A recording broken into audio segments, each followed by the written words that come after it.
சிறகடிக்க ஆசை சீரியல்ல இன்னைய எபிசோட்ல என்ன நடந்திருக்கு அப்படின்னு பாத்தீங்கன்னா, மனோஜ் ரோகிணிக்கு சப்போர்ட் பண்ணி பேசுனதுனால விஜயாவுக்கே கோபம் வந்து மனோஜ திட்டுன்னு திட்டிடுறாங்க. ஒழுங்கு மரியாதையா அந்த ரோகிணி குடுத்த காச நீ தான் திருப்பி குடுக்கணும். இந்த வீட்டுக்கு அவ வர்றத கூட நினைச்சு கூட பார்க்கக்கூடாது அப்படின்னு மனோஜ திட்டி விட்டுர்றாங்க நம்ம விஜயா. விஜயா இப்படி பேசுறத பார்த்துட்டு நம்ம முத்து மீனாவுக்கே ஆச்சரியம்னா பார்த்துக்கங்களேன். அதுக்கப்புறம் வந்து பார்த்தீங்கன்னா, நம்ம முத்துவும் மீனாவும் டிஸ்கஸ் பண்றாங்க. எனக்கு என்னமோ வந்து பார்த்தீங்கன்னா, ரோகிணிக்கும் இந்த சிந்தாமணிக்கும் இடையே ஏதோ உறவு இருக்கு.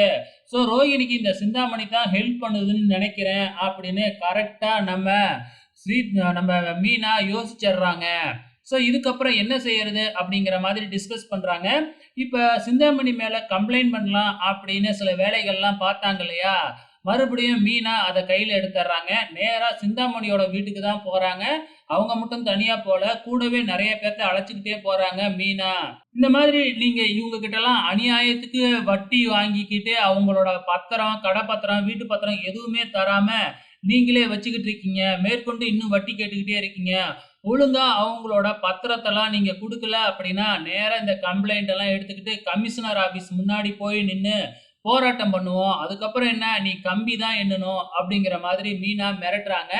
இந்த சிந்தாமணி தாம் தூம்னு ஏதோ டயலாக் எல்லாம் பஞ்சு வசனம்லாம் அடிச்சுக்கிட்டு இருந்துச்சு. சரி நீ இப்படிதான் பேசுவனா பேசிக்கிட்டு இரு. நாங்க வந்த ஆட்டோ வெளியில தான் நிக்குது. நேரா கமிஷனர் ஆஃபீஸ்க்கே போறோம் அப்படின்னு மீனா சொன்ன உடனே சிந்தாமணி பயப்பட ஆரம்பிச்சுடுறாங்க. அதுக்கப்புறம் என்ன நேரா வீட்டுக்குள்ள போயிட்டு அவங்களோட பத்திரம் எல்லாத்தையுமே எடுத்துக்கிட்டு வந்து எல்லாம் யார் யார் பத்திரம் யாருக்கோ அவங்க கிட்ட குடுத்துர்றாங்க. ஸோ மீனா வந்து பார்த்தீங்கன்னா, சிந்தாமணிய ஜெயிச்சுட்டாங்க. சிந்தாமணியால ஒண்ணுமே பண்ண முடியல. இதுக்கப்புறம் மனோஜ தான் காமிக்கிறாப்புல. கடையில உட்காந்துக்கிட்டு நம்ம ரோகிணிய பத்தி புகழ்ந்து தள்ளிக்கிட்டு இருக்கிறாப்புல. ஜீவாவும் மனோஜ் கிட்ட ரோகிணிக்கு சப்போர்ட் பண்ணி தான் பேசுறாங்க. அந்த நேரத்துல அங்க ரோகிணி வராங்க. ரோகிணி வந்து என்ன செய்றாங்க அப்படின்னு பார்த்தீங்கன்னா, நம்ம மனோஜ் கிட்ட நல்ல விதமா பேசுறதும், நெத்தியில திருநீர் வச்சு விடுறதும், இந்த மாதிரிலாம் பேசுறாங்க. நம்ம மனோஜும் இப்ப ரோகிணி கிட்ட நல்லாவே பேச ஆரம்பிச்சுடுறாங்க. ரோகிணி நான் வீட்டுக்கு வர்றத பத்தி உங்க அம்மா என்ன சொன்னாங்க? அப்படின்னு சொல்லி கேட்க, இல்ல எங்க அம்மா எப்பயுமே நீ வீட்டுக்குள்ள வரக்கூடாதுன்னு சொல்லிட்டாங்க. எனக்கே ஷாக்கிங்கா தான் இருக்கு. நான் என்ன செய்யறது? அப்படின்னு தெரியாம முழிச்சுக்கிட்டு இருக்கிறாப்புல மனோஜ். ஸோ வெயிட் பண்ணி பார்க்கலாம் அப்கமிங்ல என்ன நடக்க போகுதுன்னு.